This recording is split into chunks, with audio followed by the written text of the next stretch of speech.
PM Modi का कांग्रेस पर बड़ा हमला। कांग्रेस 100 का आंकड़ा नहीं छू पा रही है। वो अपनी पराजय के लिए दुनिया को दोष दे रहे हैं।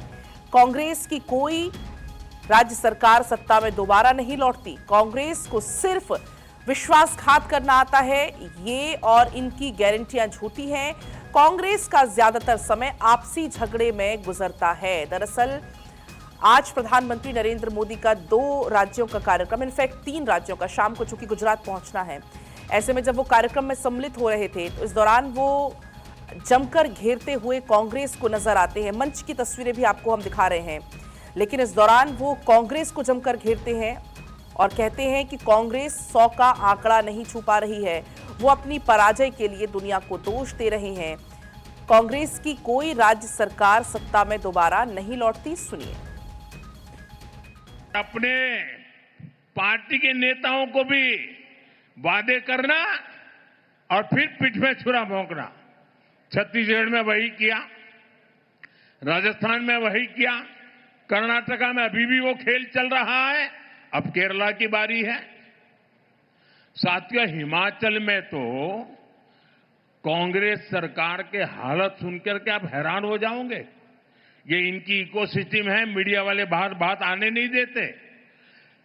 हिमाचल की हालत ये है, वे सरकारी कर्मचारियों को उनकी सैलरी तक नहीं दे पा रहे हैं।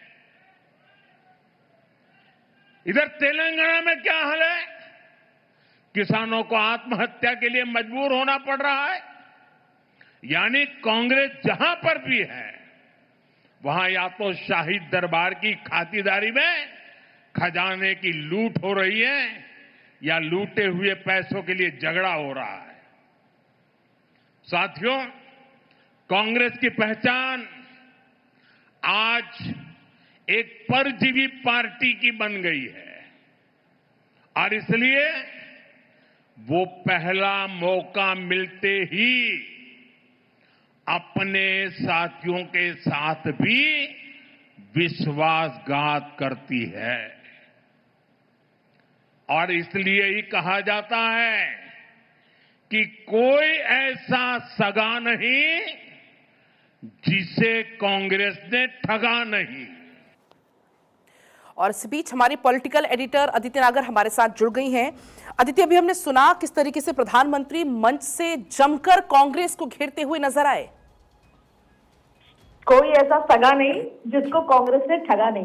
और आप देखिएगा कि ये लाइन भी नारों के लिहाज से बहुत आगे तक, बहुत दूर तक जाने वाली है, क्योंकि इंडी गठबंधन के जो हालात दिखते हैं, जाहिर तौर पे तेलंगाना में, हिमाचल में जिस तरीके से उन्होंने कहा कि हिमाचल में सरकारी नौकर जो है, सरकारी जो लोग कर्मचारी हैं, उनको तनख्वाह तक नहीं मिल रही है। तेलंगाना के किसानों के हालात बताएं तो आपको बता दें कि आज का कार्यक्रम इधर घेरते हुए नजर आए, क्योंकि हिमाचल में भी 2027 में चुनाव है। तेलंगाना की तैयारी निरंतर प्रधानमंत्री नरेंद्र मोदी लगातार काम कर रहे हैं। आप देखें, कल वो सोमनाथ भी जाएंगे, लेकिन आज का कार्यक्रम अगर बताएं तो प्रधानमंत्री नरेंद्र मोदी कर्नाटक और तेलंगाना दौरे पर हैं और इस दौरान वो बेंगलुरु में आर्ट ऑफ लिविंग के 45वीं सालगिरह के समारोह में भाग लेंगे और हैदराबाद में भी लगभग 9,400 करोड़ रुपए की कई विकास परियोजनाएं शिलान्यास, उद्घाटन और उनको जो है समर्पित करने वाले हैं। तो आप देखिए कि ये उनका कार्यक्रम शुरू हो रहा है। बेंगलुरु में art of living international centre में समारोह में शामिल होंगे और उसके बाद हैदराबाद भी जाएंगे और ये पूरा कार्यक्रम यहाँ पर चल रहा है। लेकिन इसके साथ साथ किस तरीके से प्रधानमंत्री नरेंद्र मोदी ने अभी तेलंगाना का जिक्र किया, हिमाचल का जिक्र किया और उसका जिक्र करते हुए उन्होंने कांग्रेस को घेरा और ये कहा कि कहीं पर भी जनता से वोट तो ले लिए, लेकिन उनको वो नहीं दिया जिसके वो हकदार थे। और ये तमाम बातें उन्होंने आज इस दौरे के दौरान कही और कांग्रेस को बैकफुट पे रखा। आदित्य, अगर हम बात करें प्रधानमंत्री के आज के दौरे की, जैसा कि भी आपने भी जिक्र किया, दोनों ही राज्यों का दौरा काफी अहम है। आप तमिलनाडु भी चूंकि पीएम जाएंगे और ऐसे में आज का दिन बहुत खास। एक तरफ वहां पर शपथ ग्रहण समारोह आज संपन्न हुआ, दूसरी तरफ प्रधानमंत्री का आज दौरा। बिल्कुल, आप देखिए कि अक्सर पॉलिटिकली आपने देखा होगा कि जब चुनाव खत्म हो जाता है तो पॉलिटिकल पार्टीज थोड़ा दूरी रखती हैं उस राज्य से, अगर खास तौर पे जब हार जाती हैं तो फिर याद आता है कि तो अगले 5 साल बाद चुनाव है या लोकसभा चुनाव के दौरान देखा जाएगा। लेकिन ये प्रधानमंत्री मोदी अमित शाह की स्ट्रैटेजी है कि आप राज्य को भूलते नहीं है। मैंने राजस्थान में भी देखा, सरकार बन गई भाजपा की, लेकिन क्योंकि प्रधानमंत्री मोदी बोल के आए थे कि डबल इंजन की सरकार है और मेरी जवाबदेही है, तो हर 2 महीने 3 महीने में, हर 6 महीने के अंदर प्रधानमंत्री मोदी अमित शाह का वहां पर दौरा होता है, कोई ना कोई कार्यक्रम होता है डबल इंजन की सरकार का, वो बताने के लिए कि मैंने आपसे वादा किया था मैं आऊंगा। लेकिन आप तमिलनाडु में देखिए, भले ही बीजेपी एक भी मतलब उस तरीके से नहीं जीत पाई जैसे सोचा था, जो भी स्थिति है, लेकिन उसके बावजूद भी तेलंगाना जाएंगे। और आज जिस दिन विजय ने सरकार बनाई है उसके बाद भी नरेंद्र मोदी बार बार ये मैसेज देंगे, क्योंकि आप देखिए, ये याद रखिए कि लोकसभा में 39 सीट्स आती हैं तेलंगाना से, उसका लोकसभा के चुनाव में बड़ा इम्पैक्ट होता है। और बार बार ये बताना कि डबल इंजन की सरकार होगी तभी तमिलनाडु या किसी भी राज्य का विकास होगा। तो आप देखिए कि 2029 की तैयारी में बीजेपी आ चुकी है और तमिलनाडु के दौरे में आज किस तरह का प्रोटोकॉल होता है, सीएम आते हैं, तमाम बातें होंगी। लेकिन इसके साथ साथ ये इम्पोर्टेंट है कि प्रधानमंत्री नरेंद्र मोदी आज क्या कुछ कहते हैं। आप देखिए कि आज दिवाली की तरह मनाया जा रहा है, टीवी के वर्कर्स जो हैं वो पटाखे चला रहे हैं। तो आज ही के दिन प्रधानमंत्री का जाना, टीवी की क्या बॉडी लैंग्वेज होती है, विजय की क्या बॉडी लैंग्वेज होती है टीवी के चीफ की, ये तमाम चीजें भी देखने को मिलेंगी। लेकिन फिलहाल प्रधानमंत्री नरेंद्र मोदी का लगातार ताबड़तोड़ दौर है, चाहे वो तेलंगाना की बात कर ले, कर्नाटक की बात कर ले, तमिलनाडु की बात कर ले, कल गुजरात की बात कर ले, लगातार दौरे पर रहेंगे प्रधानमंत्री नरेंद्र मोदी।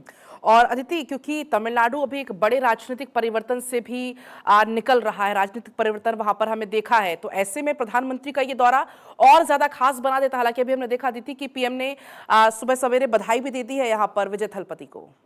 बिल्कुल, बधाई भी दी है। और आज संभवतः जब प्रधानमंत्री जाएंगे तो उस प्रोटोकॉल में विजय आपको एयरपोर्ट पर रिसीव करने, क्योंकि स्टालिन को हमने देखा और एयरपोर्ट पर रिसीव करने का एक जो प्रोटोकॉल करते हुए, तो वो क्या कुछ होता है, प्रधानमंत्री की क्या बॉडी लैंग्वेज होती है, प्रधानमंत्री क्या संदेश देते हैं। लेकिन ये बात साफ है कि लोकसभा चुनाव 2029 में है और उससे पहले जो ये चुनाव होंगे तमिलनाडु के 39 सीट्स पे चुनाव होते हैं, वो बीजेपी के लिए बेहद महत्वपूर्ण है। और ऐसे में प्रधानमंत्री लगातार वहां पर काम कर रहे हैं। अब आज विजय को लेकर क्या कहते हैं, स्टालिन की सरकार का इसको लेकर क्या कहते हैं, क्या बॉडी लैंग्वेज होती है, ये अपने आप में बेहद खास है। ठीक है दीदी, अभी आगे भी आपसे हम जुड़ेंगे, आगे और बड़ी खबरों पर अपडेट आपसे लेंगे, लेकिन पहले हम दर्शकों को सुना देते हैं पीएम ने क्या कुछ कहा। गवर्नेंस का चैप्टर तो है ही नहीं है। यहां कर्नाटका में भी पिछले 3 साल से हम यही देख रहे हैं, जनता की समस्याएं सुलझाने के बजाय यहां की सरकार का ज्यादातर समय आपस के झगड़े सुलझाने में लग रहा है। ये तय नहीं हो पाता है कि मुख्यमंत्री कितने दिन रहेंगे, ये तय नहीं हो पाता कि दूसरे को मौका मिलेगा कि नहीं मिलेगा, लटकाए रखा है। इतना ही नहीं, ये मैं देख रहा हूं इनकी इकोसिस्टम, तमिलनाडु में प्रक्रिया चल रही थी और इनकी इकोसिस्टम दिल्ली में बैठे बैठे देश को गुमराह करते थे कि देखो 4 तारीख को नतीजे आ गए, 5 हो गई, 6 हो गई, 7 हो गई, 8 हो गई, तमिलनाडु में सरकार नहीं बन रही है। अरे भाई, केरल में तो पूर्ण बहुमत है, वहां तो बना लो। ये इकोसिस्टम केरल के लिए चुप है, नेता नहीं तर्क पा रहे। 2.5 साल की फॉर्मूला करे कि 1-1 साल के 5 मुख्यमंत्री की फॉर्मूला करे, अभी तक उनको नतीजा हाथ नहीं लग रहा है। और अब बड़ी खबर है यूपी से, आज मंत्रिमंडल का विस्तार होने जा रहा है। दोपहर को 3 बजे शपथ ग्रहण समारोह होगा।